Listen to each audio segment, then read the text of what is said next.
Good morning, kids. How are you?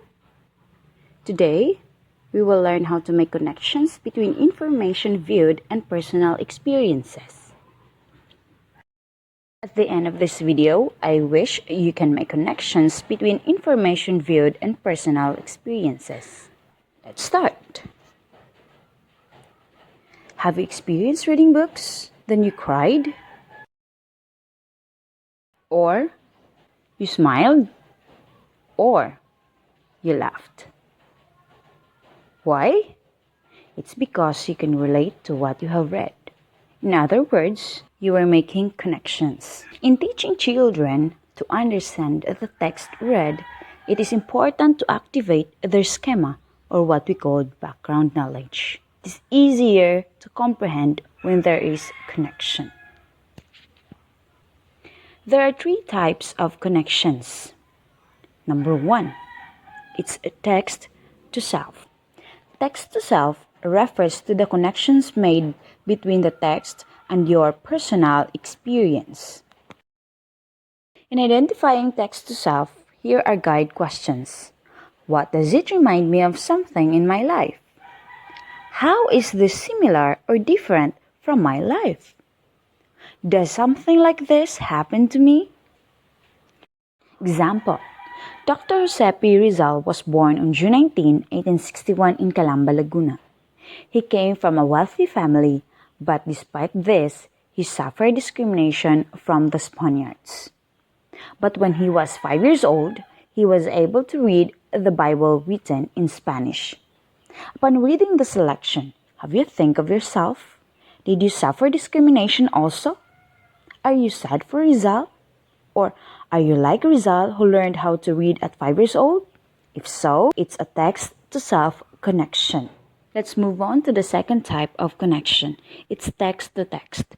This refers to the connections made between a text being read to a text that was previously read. In identifying text-to-text, here are guide questions. What does it remind me of in another book? How is this similar or different from the other book I've read? Have I read something like this before? Example. You are reading the Bible given by your friend, and somehow you read that God created man according to his image. It contradicted to the book you have read that humans are descended from monkeys.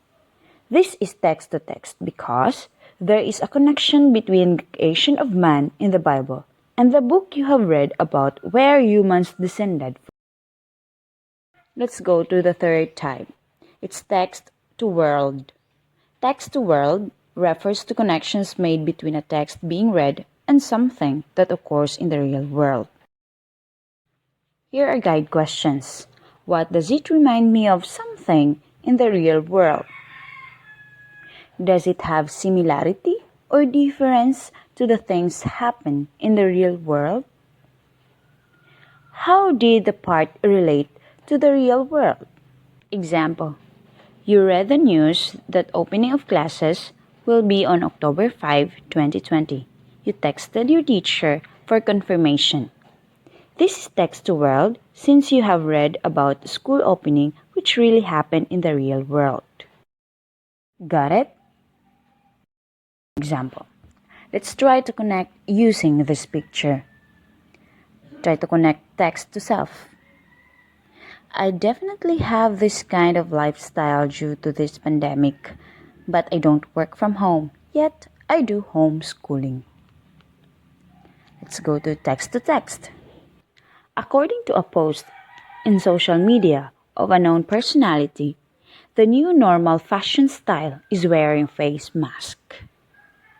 Let's go to text the world. Every person in the world is affected by this pandemic. Thus, everyone has this new normal lifestyle. I hope you get it. Now, try this out. Compose 3 to 5 sentences showing connections to yourself, to the book you already read, and to the world.